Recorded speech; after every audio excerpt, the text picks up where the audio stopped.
ایک عورت جو زندگی کا سامان لے کے باپ کے گھر سے آتی ہے، وہ صاحب 10 بیڈ شیٹ لے کے آتی ہے۔ 10 بیڈ شیٹ کا مطلب ہوا 10-15 سال۔ اور پھر صاحب چائے کی پیالی وہ 5 درجن لے کے آتی ہے۔ وہ 60 سال بھی زندہ رہی تو اپنی ہی چائے کی پیالی میں چائے پیتی رہے گی۔ اور جب باپ کے گھر سے آتی ہے تو پاؤں پوچھنے والا پاپوش بھی لے کے آتی ہے، وہ صاحب چمچ بھی لے کے آتی ہے، وہ چادر کے علاوہ ہانڈی بھی لے کے آتی ہے، اور صوفہ گدا بھی لے کے آتی ہے۔ یہ پیدا ہوا کہ اپنے گھر میں اب بیٹھا ہے جس صوفہ پہ وہ لڑکی لائی ہے، بیٹھا ہے جس پلنگ پہ وہ لڑکی لائی ہے، صاحب جس میں پیر پوچھتا ہے وہ لڑکی لائی ہے۔ تو ایک روٹی کھلانے کے لیے لڑکا سیٹل ہوگا تب شادی ہوگی۔ وہاں 12 پریوار کھانا کھا رہا ہے، ایک پریوار اگر اوپر سے بڑھ گیا اس کے لیے سیٹل ہونا چاہیے، 1 لاکھ پہ ماہانہ کمانا چاہیے، چاہے 40 سال کی بڈھی لڑکی مل جائے اور یہ 40 سال کا بڈھا، لڑکی بھی کھنکھڑ ساری ملائی گلی کے چھوکرے کھا گئے، اور یہ بھی اپنی جوانی طوائف کے کوٹھے پہ گزار دیا۔ یہ دونوں کھنکھڑ فقیر میں شادی کر کے ایک دوسرے کے ساتھ ملے گا، اب بتائیں اس کی اولاد کیسی ہوگی؟ لڑکی بھی تباہ، لڑکا بھی تباہ۔ اس کی اولاد جوکر نہ ہوگی تو کیا ہوگی؟ اس کی اولاد شرابی آوارہ نہ ہوگی تو کیا ہوگی؟ اس کی اولاد سماج کا ناشک نہ ہوگی تو کیا ہوگی؟ کیونکہ قدرت کا قانون ہے، جیسی زمین ویسی فصل، جیسا درخت ویسا پھل۔ قدرت کے قانون کے خلاف نہیں ہوتا۔ جب ماں ہو آمنہ جیسی اور باپ ہو عبداللہ جیسا تو بیٹا ہوتا ہے محمد رسول اللہ جیسا، اور جب باپ ہو علی جیسا اور ماں ہو فاطمہ جیسی تو بیٹا حسن اور حسین جیسا ہوتا ہے، اور جب باپ ہو سید ابو صالح جیسا اور ماں ہو سر سے لے کے پاؤں تک مٹی کا پتلا تو بیٹا عبد القادر جیلانی سے اعظم ہوتا ہے، اور جب باپ ہو سید احمد علی بخاری اور ماں ہو 80 سال کی غیر مردوں سے پردہ کرنے والی تو بیٹا محبوب الہی ہوتا ہے، اور جب ماں ہو مصلی پہ رات پر رہنے والی اور باپ نیک ہو تو بیٹا 90 لاکھ کافروں کو کلمہ پڑھانے والا کوئی میری پیدا ہوتا ہے، اور جب باپ ہو مفتی نقی علی خان جیسا عابد اور ماں ہو تہجد گزار تو بیٹا احمد رضا کا پیدا ہوتا ہے، اور جب باپ ہو احمد رضا خان جیسا اور ماں ہو تہجد گزار تو بیٹا مفتی اعظم ہند حجت الاسلام جیسا پیدا ہوتا ہے، اور جب دادا ہو حجت الاسلام جیسا کافر دیکھے تو کلمہ پڑھے، نانا ہو مفتی اعظم ہند جیسا ڈکیت دیکھے تو توبہ کر کے ولی ہو جائے، اور باپ ہو مفسر اعظم ہند جیسا کہ 1 لاکھ مریدوں کا مرشد مرید کے سامنے ہاتھ نہ پھیلائے، اور ماں ہو اپنے زیورات کو گروی رکھ کر منظر اسلام کے مدرسین کی تنخواہ دلانے والی۔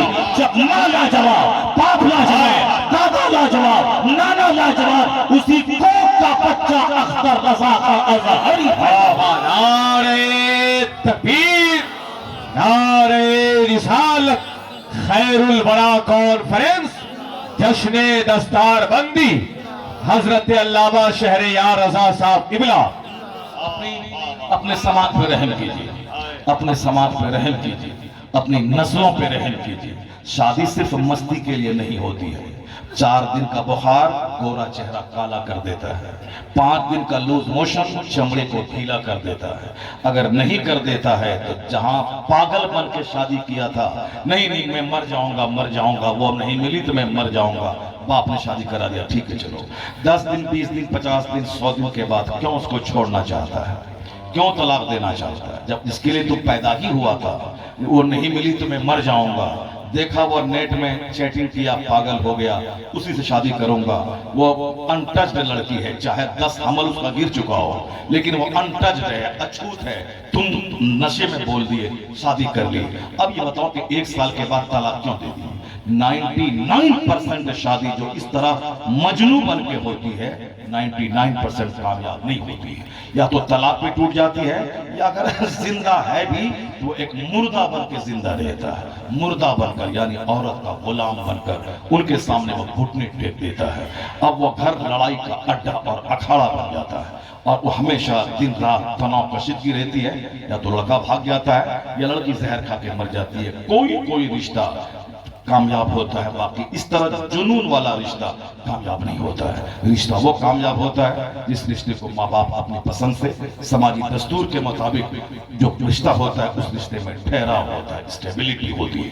جس رشتے میں پہلے گناہ نہیں ہوا تو شادی کے ٹھیک ہے شادی ہو گئی، شادی کے 1 سال کے بعد بچہ نہیں ہوا تو کتنا پاگل ہوتے ہیں آپ۔ اجمیر دوڑ کے جاؤ، بریلی دوڑ کے جاؤ، پیر صاحب کے پاس جاؤ، تعویذ لکھوا کے لاؤ۔ کیوں؟ شادی جب مستی کے لیے تھی، گورا چہرہ، ناک لمبی، آنکھ بڑی، چہرے میں گوشت بھرا ہوا، تو پھر اسی گوشت کو دیکھ دیکھ کے رہیے، اسی کو چومتے رہیے، چاٹتے رہیے، پھر اولاد کے اجمیر کیوں دوڑ رہے ہیں؟ 2 سال کے بعد بچہ نہیں ہوا، پھر کیوں بولتی ہے تمہاری ماں یہ بانج ہے، کس کو ہم کر کے لے آئے، چوڑیل ہے، یہ بانج ہے، ہم طلاق دلوا دیں گے، دوسری کروا لیں گے، بچہ ہی نہیں ہوگا تو کیا ہوگا؟ اس کا مطلب یہ نکلا کہ شادی صرف منہ دیکھنے کے لیے نہیں ہوتی ہے، شادی ہوتی ہے اولاد کے لیے، تاکہ میری نشانی باقی رہے، میری یادگار باقی رہے۔ نہیں تو پھر 2 سال شادی ہوئے، بچہ نہیں پیدا ہوا، سارا خاندان پاگل ہو جاتا ہے۔ 5 سال تک بچہ نہ ہو تو بس دوسری شادی کی تیاری ہو جاتی ہے۔ اس کا مطلب ہے کہ شادی ہوتی ہے نشانی یادگار کے لیے، تاکہ میری نسل باقی رہے۔ ہم چاہتے ہیں کہ میری نسل بے ایمان ہو، میری نسل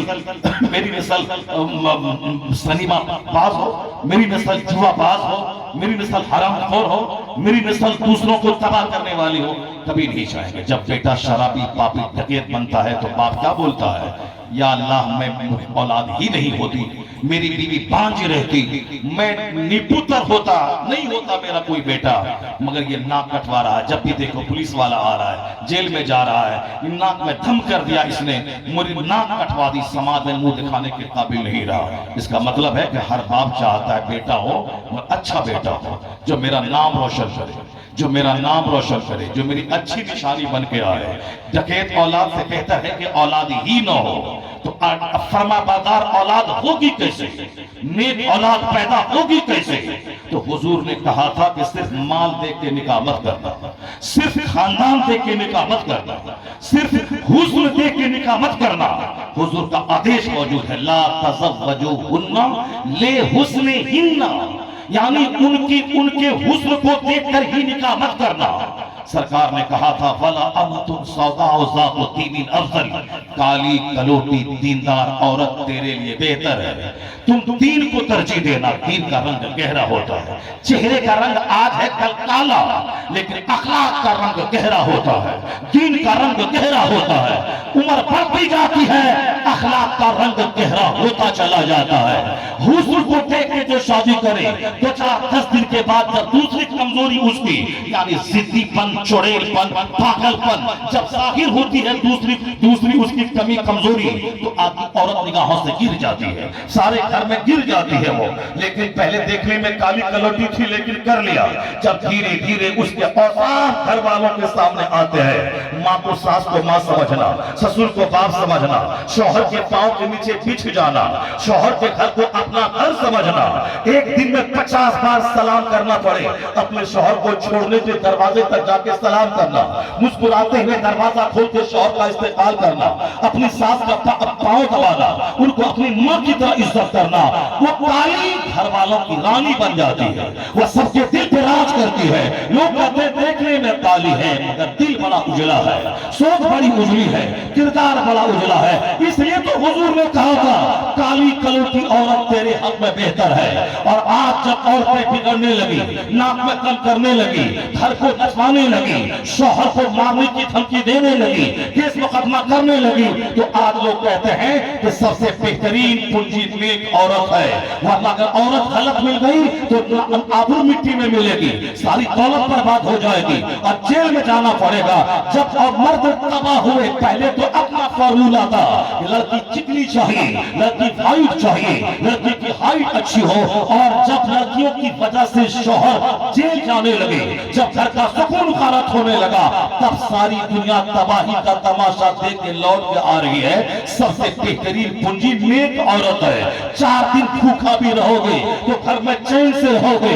اس میں مکانات سے زیادہ، گاڑیوں سے زیادہ قیمتی پنجی ہے نیک عورت۔ نیک عورت مل گئی تو سمجھ لے دنیا کی بہترین پنجی مل گئی۔ تو جس فارمولے کو آج دنیا مان رہی ہے، یہی بات تو مصطفیٰ نے 1400 سال پہلے کہی، اور دنیا یہ دنیا چند دن ٹھہرنے کی جگہ ہے. وہ خیر متاع الدنیا امرأۃ صالحہ، اس دنیا کی سب سے بہترین کنجی نیک عورت ہے. اگر نیک عورت مل گئی سمجھو دنیا کی آدھی خوشبو مل گئی.